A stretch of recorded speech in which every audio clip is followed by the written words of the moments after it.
Well, the hot weather has finally broken, so we're not getting the 35-degree plus temperatures anymore, at least not for the next 10 days, which is predicted by the weather forecasters.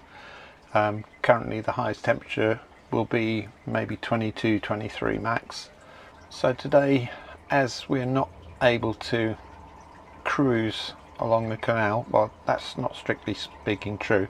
I can actually cruise that way up the canal for around about 6 miles, and then turn around and come back, which would be a nice day out, nice cruising.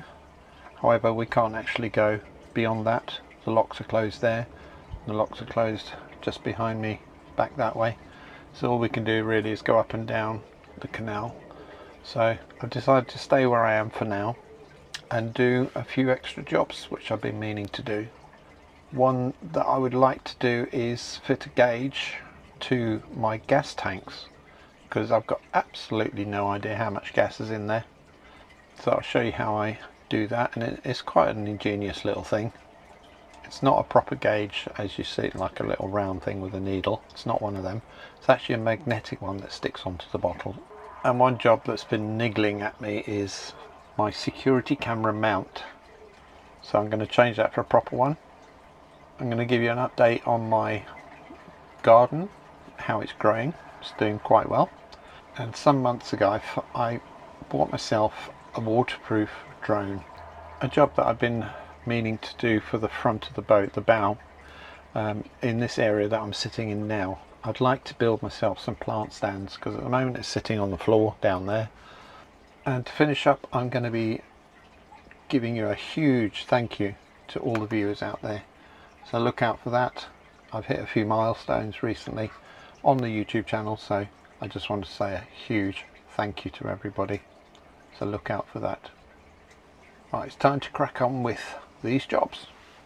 And this is an update of my hydroponic system. As you can see, the lettuce there is doing very well.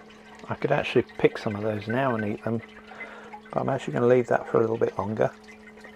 And a bit further down, got some others that are doing extremely well.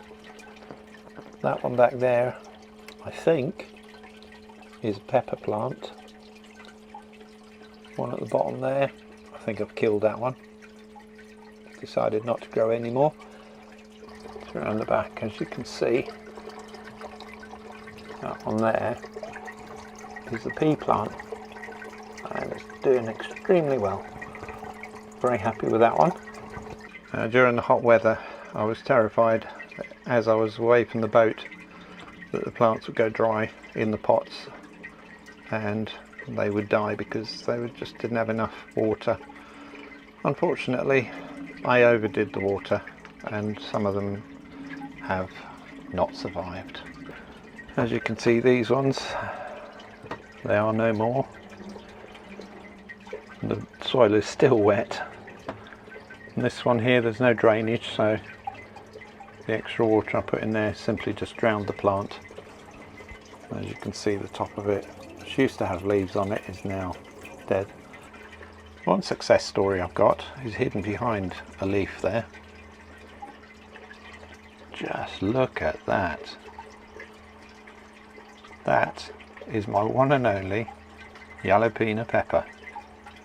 I'm going to leave it on there for a little while longer, and then I'll, with great drama, I'll pick it and put it in one of my recipes on One Pot Tiny Kitchen. And here that I'm sat next to, don't know if I can zoom out far enough, this thing has gone absolutely bonkers. Now, about my sweet potato and flower pot, let's have a look at that. Right, this is the view from the front of my boat looking out, and just about there is where I want to put the stand for my pot plants, and in particular this one. Now this, bear in mind, is just 6 days growth. I'll show you before and after.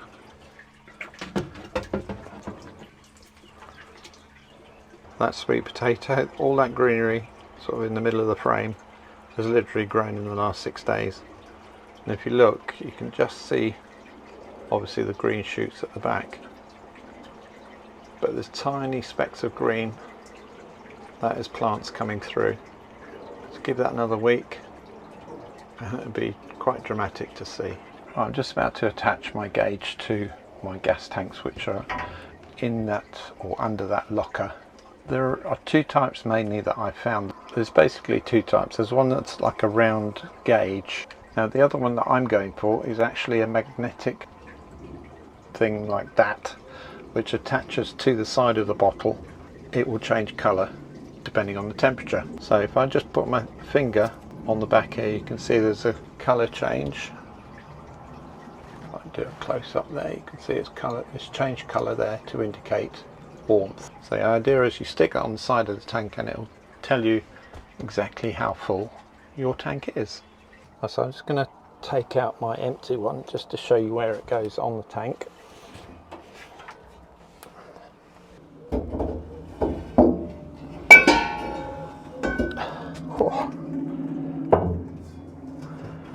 Okay, right, this is my small tank, and I'm just gonna, there's like a protective film on the top of that, which I'm just going to take off for now.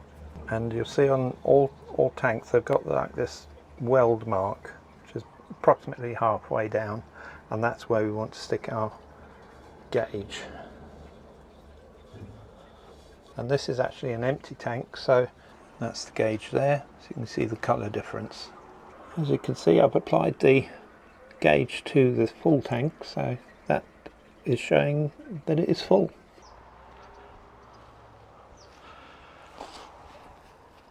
I'm just going to start on my mount for the camera on top, and I'm going to use part of my old stand that I had on before. I'm going to chop it off around about there and just use that top half. Right, so this is my okay, it does look a bit like a bodge as well, but it's better than the previous one. So what I need to do now is to attach it to my roof.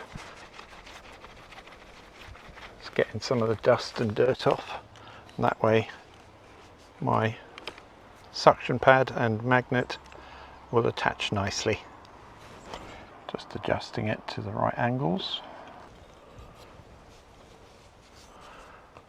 It doesn't need any wiring or anything like that because it's actually solar powered, and it wirelessly connects to my security system, so it sees people coming and records them. I've got one at the back of the boat. This one covers the front. In previous videos that I've made, I have flown a drone before, but it's never been over water because I was petrified. It would go over the water, stop, and then just slowly sink to the bottom, which obviously I didn't want because they're not particularly cheap. So I've been looking out for the drone that I've got from the same makers actually, and it's this one here, nice bright orange, and it's actually fully waterproof. You can fly it in the sea, you can fly it over water, and it's absolutely amazing what it is capable of doing. Now I will admit right now I've not flown it over water yet. I've just had it hovering just to make sure it works, which it does. So today I'm hoping to fly it over water. I'll be confident that if it does drop down, I'll be able to get it back. So let's get going. So the first job is to tell the drone that I'm actually going to be flying it over water. So I have to put it into a certain mode for it to realise that. So I turn it on. Move to an open area. Place the device in lighthouse face up and wait for Omni-Terrain to activate. Device connected. Omni-Terrain enabled. Start takeoff.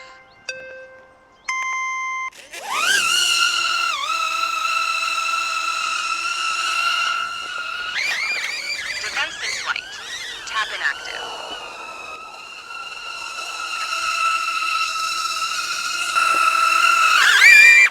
Device collision detected. Well, it collided with some trees. So first flight not too successful. I think what I'm going to have to do is to take it up to the locks, which is only about 50 yards behind me, and I'll try it there because it's a bit more open, whereas here I'm on the towpath. Well, I've just come to an open area and about to try and get the drone flying. Let's see if I can do that.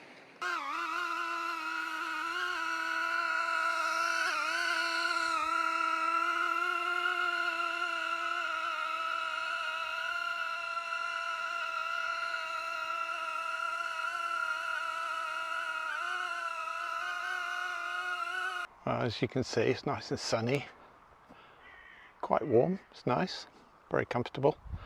And what I'm doing is walking down the canal a little way where it's a little bit more open, so there's no overhanging trees and bushes and that sort of thing. And I'm going to chuck my drone in the canal. You mad, you say? I think I am a little bit, because I've then got to try and attempt to launch it from the water, fly it back to the canal side and catch it. Wish me luck, or I might be going for a swim. Well, here we go. Chuck it in the water. Let's hope I can get it back. Oh no, what am I going to do? It's got wet. Lighthouse tracking signal restored. Start takeoff.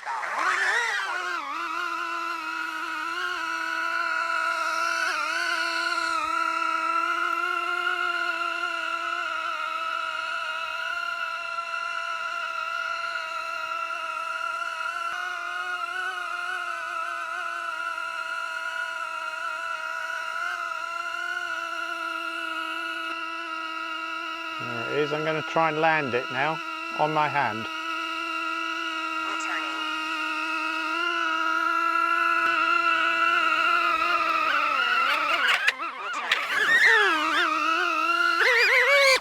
Well, I've got it out of the water. Here it is. Tracking signal weak. Trouble is, when I tried to catch it, land it on my hand, the blades are still going and it cracked into my fingers and they're a bit sore now. That shouldn't happen, so maybe I was doing something wrong. But I've got it back, that's the most important thing. It's still wet, so let's go back. Success at least, I know it works and I can fly it out of water if I need to. Right, now it's time to make my plant stand. I've already marked up all the wood to the right lengths that I need to make it, I hope. I'm going to cut those up to the right lengths. Then I will be drilling the holes once I start putting it all together, ready to take the screws. So if I'll just show you the rough design, very rough design, several iterations. That's the wood I'm going to be using just behind there. Now my drawings here, as I said, I've gone through several iterations, different designs, and I will basically be making it up as I go along. And this is going to be my workbench. And there's my hacksaw ready to chop all the wood up. I think I'll start with one of these.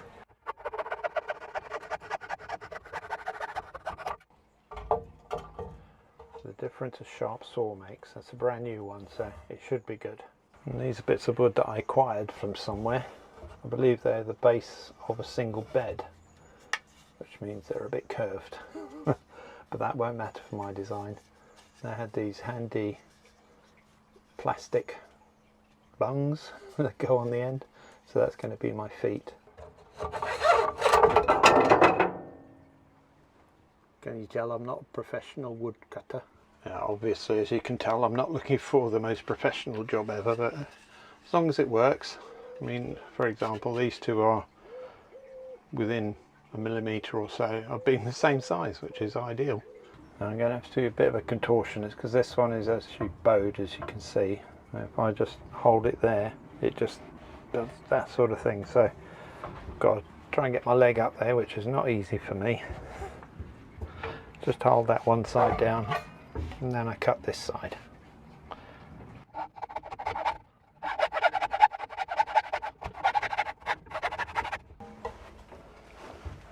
And yes, I'm sure if I had a proper workbench, this would be so much easier. But I haven't, so I'm making do. I do believe I've got all the bits I need to make my shelving units now. So I'm going to start putting it together, drill some holes, put some screws in, and hopefully it will still be standing at the end, and then be ready to put my sweet potato and flower pot on it. Right, got all my bits. It's just a matter of working out what goes where and in what order to do it. I think I've got it now. I'm going to drill the holes in these two so I can fix these two pieces of wood together, and then I'll attach another piece to that and another piece and so on, and eventually I'll have a finished shelf. Make it up as I go along.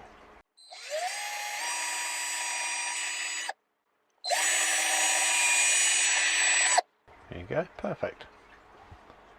And then look for my screwdriver and a screw. There you go.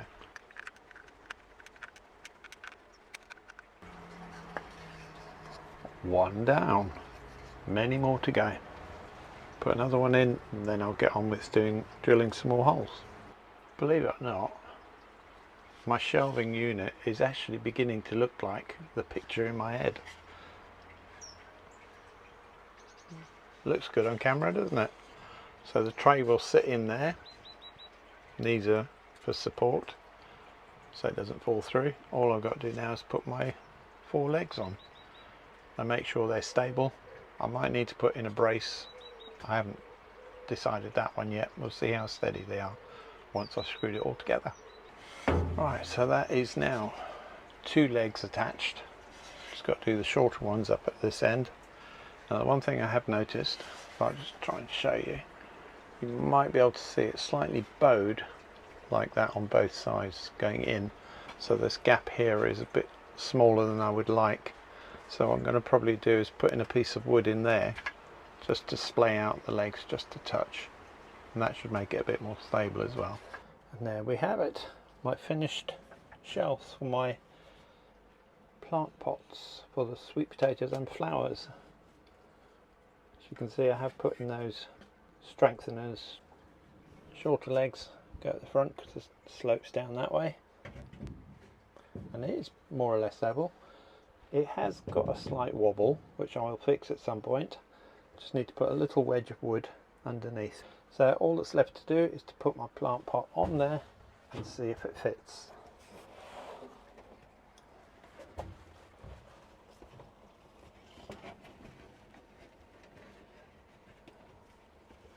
There you go. It does fit. That's absolutely perfect actually. I'm really pleased with that. I just want to say a massive thank you to all the people who've watched my videos over the past year or so. We have recently passed 100,000 views, which I'm really very happy about, and well over 500 subscribers. It's really, I never dreamt I could actually make it to those sort of figures.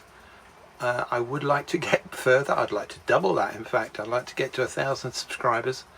So if you haven't subscribed already, please do so. It really does help me to grow the channel, and the same for One Pot Tiny Kitchen. Thank you for watching this week's video. It looks like it's going to be raining. Yes, raining, you know, that wet stuff that falls from the sky. It will be happening apparently from tomorrow onwards for the next 10 days. We will get it reasonably heavy so that it fills up the canals, fills up the lakes and dams, and we can get rid of the hosepipe bans. And here we have it, proof that it still rains in the UK. I'm about to go back inside once I've said goodbye to you, because I'm going to be cooking this week's recipe on One Pot Tiny Kitchen, and I hope you will pop over there after the end of this video to watch that. And if there isn't a recipe on there that you want to make, let me know and put that in the comments, and I will do my best to cook that for you. So thanks very much, thanks for watching, and I'll see you next time.